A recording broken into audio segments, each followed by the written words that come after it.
Time now on Breakfast for the three of us to have a little dig around the news and find one or two stories that you might not have heard about. Sian, would you like to kick things off this morning? Well, yeah, of course, it's nearly December, which means it's the time of year for looking back and reflecting on the stuff from this year. And Sports Personality of the Year, that's going to be happening in a couple of weeks. And the shortlist was announced last night. So who's on it then? So there's 6 athletes on there, or 6 sports people, 2 of them from the world of athletics. That's Dina Asher-Smith and Katarina Johnson-Thompson, both gold medalists at the World Athletics Championship.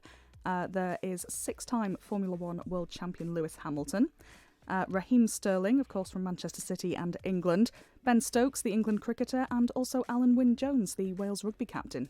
It's always a good one. Who's hosting it this year? Is it Gary Lineker? It will be Gary Lineker, Claire Balding and Gabby Logan. Oh, you know where you are when Claire is in charge. Yeah. That's what I always say. And how long is it since Mark Cavendish won this? Oh, was it 2011? I think it was 2011 or 2012 maybe. I think 2012 was Wiggins, I think. Right, okay, so it would have been 2011 then for sure. So that's 8 years ago now. So Yeah. who do you reckon then? Because you're our sort of sports, our sort of sports person here on the show. Who would you put your money on? I think the favourite is Ben Stokes. I think if I personally was picking, I'm quite torn because I'm Welsh, so I lean towards the rugby. But I think Dina Asher-Smith was amazing with her 200 metres, so I think that's probably where my vote would go. But Ben Stokes will probably win it.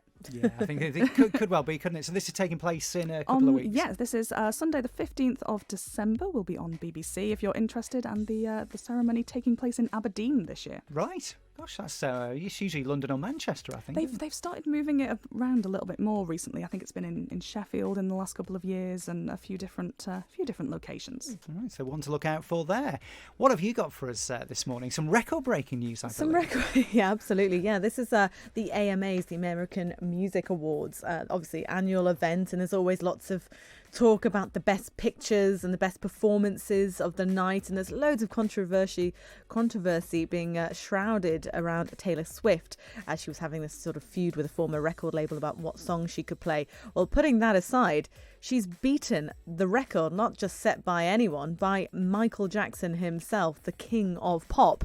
Well, is she the queen of pop, I suppose, is the question now. She's now record broken to 29 trophies at the AMAs.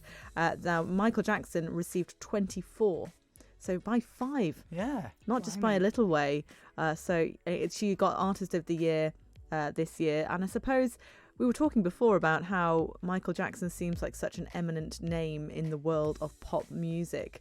And it seems like maybe Taylor Swift isn't quite there yet, but maybe that's just because we're still living in the time of her peak. I don't know. I think you could be right. When you sort of look back at those Michael Jackson songs, do Taylor Swift, her compositions and recordings compare? There are some really catchy numbers in there. Personally, I've always been a big Michael Jackson fan. I've never been a particular Taylor Swift fan, so that's a personal thing for many people, I'm sure, maybe slightly younger than me.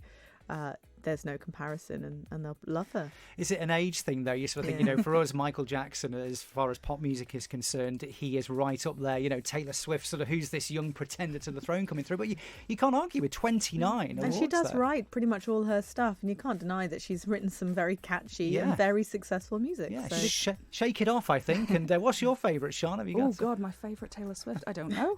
I think mine will probably be Shake It Off. It is a catchy number, isn't it? Poppy and feel good, and you'll dance around. Do you do the rap? Yes. You should see her on a Friday night do that. I tell you what, you should see me on a Saturday night do it. Yeah, I was going to say then. That's enough of that. Moving on to Christmas telly now. You speak about Christmas coming up, Sian. The 1st of December is Sunday, so some more details have been released about... I know, this is it. It is. Is that your news? Because that's breaking, isn't it? It's nearly December, I tell you. But Christmas telly, some more details have been released. Mrs. Brown's Boys will be back. Not into that. No, not my cup of tea. I think some bits of it are brilliant, other bits sort of very wide of the mark, but it's been the big winner for the BBC over the last few years now at Christmas. So 2 specials of Mrs. Brown. Jodie Whittaker, she's been singing lately, hasn't she, for Children in Need. She's back with Doctor Who. And Mackenzie Crook, he of The Office fame, I suppose, is to feature in a remake of Wurzel Gummidge. Oh, I can see that working. That that makes will sense. Work. He's got to be playing Wurzel, hasn't he? Yeah, well, I should hope so, yeah. Don't think it'll be Aunt Sally. Call the Midwife, a seasonal special there, still open all hours, and Top Gear as well. Have any of you been watching Top Gear? I just watched the specials. Yeah. I mean, Not really. Freddie I think- Flintoff now, isn't it? And Paddy Yeah, McGuinness. I think since the great Clarkson departure, I think I've watched maybe 2 or 3. See, already I was thinking of the Grand Tour, which is what I Yes. have actually been watching. Yeah. So yeah, I watched the specials of the Grand Tour, and I think they're all becoming specials I from now think on so. because They're they doing are. it as a travel show Yeah. rather than a car show. Which now. I thought was what it was meant to be in the first place. I think that's by far and away the most successful programs. But yeah, sorry, I've already moved on from Top Gear. No, that's absolutely fine. Well, it'll be there if you fancy Christmas. Bit of a special on the go. The soaps, there'll be misery abound, as we've said, Albert Square, EastEnders. There'll be A few deaths. fighting over that turkey again, and goodness knows what's happening. So when's the Christmas Radio Times coming out? That's the question. Oh, there's a question. Always a big moment. I reckon it's probably a couple of weeks from now. We'll have a skeet and see if we can find out.